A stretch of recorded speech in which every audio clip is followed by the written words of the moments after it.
those are ways that we can naturally train it.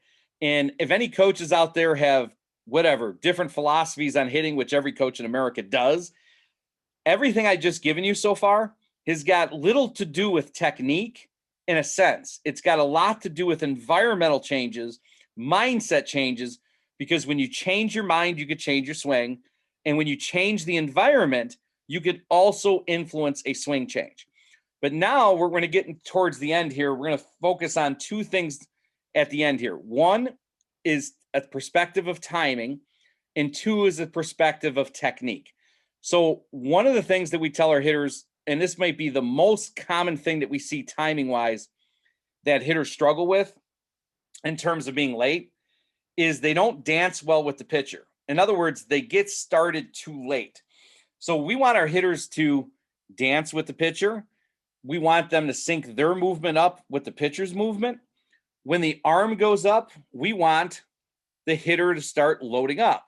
So with that said, here's a couple examples of this.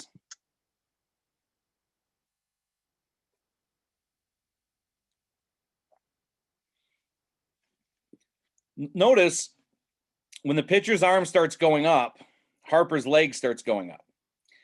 And I put a note here to remind everybody, if you're videoing your kid or your team, anybody on your team, most people, when they video, they get what I call mechanical view only. It's a side view. I like to see hitters with the pitcher in the video, because if I could see the pitcher in the video, some of the mechanical issues I might see might be caused by simply starting late. The dance is the hitter's eyes ideally would be right at the pitcher's glove so he could see handbrake. As the arm comes up, the leg comes up. We dance with the pitcher really well. Oftentimes, guys are late loading up because their eyes are not in the right place. They're generally just staring at the pitcher. The arm starts to move. The hitter hasn't moved yet. And if you haven't moved, if you get a late start against a high velocity guy, it's going to be really hard to catch up. So this is just another example. Watch how the pitcher's arm starts rising. And at the same time, Josh Donaldson's leg starts rising. It's almost like they're on a string. Arm comes up, leg comes up. And our general rule of thumb is this: whether you have a low leg kick, a high leg kick, whatever, we want to be at the peak of your lift before the ball leaves the pitcher's hand. And if we can do that, we can react to high velocity pitching. In fact, we were talking about high velocity machines before. The most common complaint for people hitting off the machine says, oh, I can't see the ball, or my stride is messed up. We will do this exact drill off the machine, getting hitters into this position at times before the ball comes out of the machine, just simply so they can get used to reading and reacting a ball from this point just coming out of the pitcher's hand, understanding that you don't want to be loading up as the ball is exiting the hand. You want to be loaded up before it leaves the hand, especially against high velocity pitching. So take a look again. Slow and early, we like to call this. Load slow and early versus quick and late.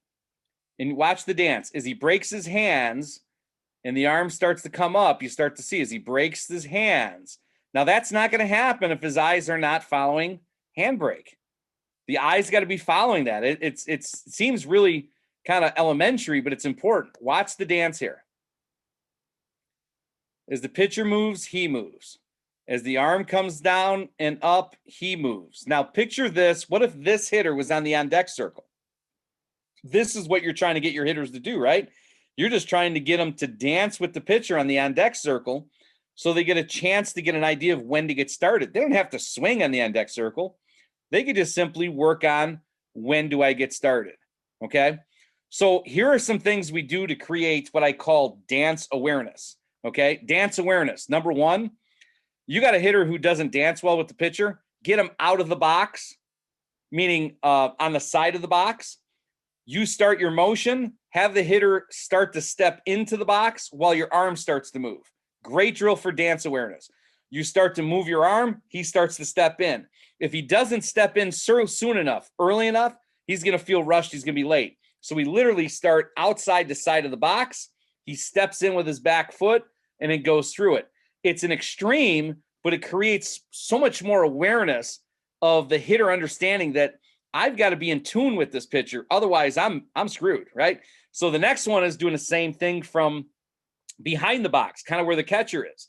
And as the pitcher starts to move, the hitter has to start doing kind of like a step behind or like a Happy Gilmore movement as he starts to move as the pitcher throws. It's an extreme, but it creates awareness that the hitter has to move with the pitcher.